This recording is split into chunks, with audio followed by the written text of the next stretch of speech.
نحمدہ ونصلی علی رسول الکریم اما بعد فاعوذ باللہ من الشیطان الرجیم بسم اللہ الرحمن الرحیم۔ دنیا کا گھر چھوڑو، دیکھو اللہ کیسا گھر دے گا۔ لیکن بھائیو، یہ گھر تو چھوٹنا ہی ہے۔ ایک دن جگہ بھی طے ہے، وقت بھی طے ہے، کفن بھی طے ہے اور کیڑے بھی طے ہیں جنہوں نے ہمیں کھانا ہے۔ تو اگر اللہ اور اس کے رسول صلی اللہ علیہ وسلم کے لیے گھر چھوٹتا ہے اور اللہ راضی ہوتا ہے، اس کا رسول راضی ہو جاتا ہے، تو یہ سودا سستا ہے۔ پھر اللہ ایک گھر دے گا جو کبھی نہیں چھوٹے گا، جو گارے مٹی کا نہیں، ایک اینٹ موتی کی، اس کا سیمنٹ ملا تو المسک، مشک کا گارا، اور اس کا کالنٹر لوہا نہیں، سیمنٹ نہیں، کنکر اور بجری نہیں۔ سقفھا عرش الرحمن، چھت اس کی اللہ رحمان کا عرش ہوگی۔ یہ گھر آپ کا منتظر ہے، اس سے اعلیٰ اور کیا چیز ہے۔ پھر اللہ نے اس کو سجایا جنت کے جواہرات سے، پھر اس کو سجایا اپنی نور کی تجلی سے، اور اپنے عرش کی چھت سے اس کو مزین کیا، اور پھر اس کو سجایا اپنے امر کن کی قدرت سے، اور اپنی قدرت سے اس کو مہکایا اور کہا کہ یہ مٹی کا گھر ہے، چھوڑ اور یہ گھر لے لے۔ اور حدیث مبارکہ میں آتا ہے اللہ کی مخلوق سے سب سے خوبصورت اللہ کا عرش ہے۔ وہ اللہ نے آپ کے گھر کی چھت بنایا ہے، پھر تجری من تحتها الانہار، اور پھر کئی محل بغیر سہارے کی ہوا میں کھڑے ہیں۔ ایک صحابی رضی اللہ تعالی عنہ نے کہا کہ ہم اس میں داخل کیسے ہوں گے؟ فرمایا پرندے کی طرح اڑتے ہوئے اس میں چلے جاؤ گے۔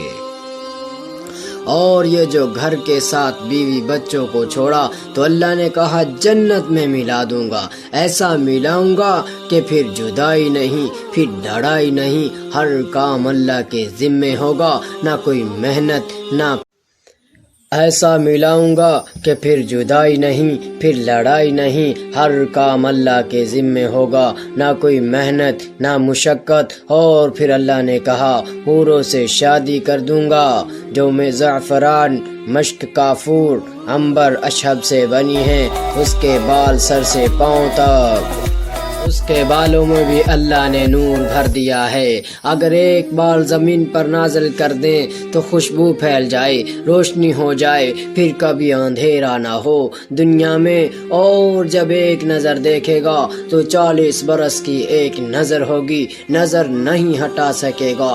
اس کا تھوک اگر سمندر میں ڈال دیں تو 7 سمندر شہد سے زیادہ میٹھے ہو جائیں، اور اگر وہ زندوں سے بات کریں تو ان کے کلیجے پھٹ جائیں، مردوں کو پکارے تو لبیک کہتے ہوئے کھڑے ہو جائیں، اور اگر اپنی اوڑھنی اور دوپٹے کو ہوا میں لہرا دے تو زمین و آسمان مہک جائے۔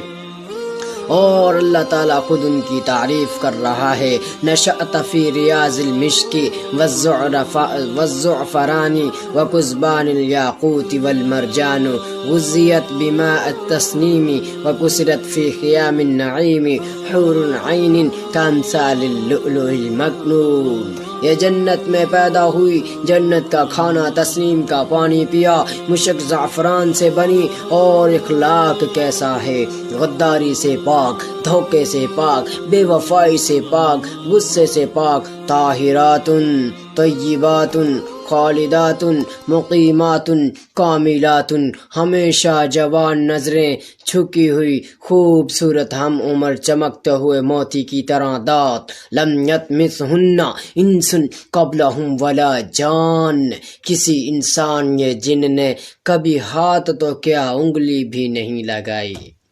سبحان اللہ۔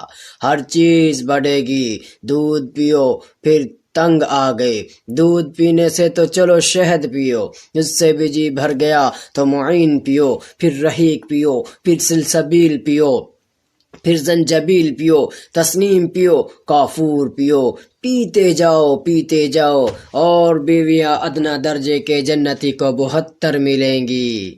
اس گھر میں جانا ہے اور لوگوں کو لے کر جانا ہے۔ اللہ کہتا ہے لا یرضی بعبادہ الکفر، اللہ کو یہ پسند نہیں کہ ایک آدمی بھی کافر ہو، وہ تو چاہتا ہے سارے کے سارے ہدایت پر آ جائیں۔ میرے واجب الاحترام بھائیوں، اللہ تعالیٰ کی مان کر چلو، اللہ کی مان کر چلو، اس میں میری اور آپ کی بلکہ عالم انسانیت کی کامیابی ہے۔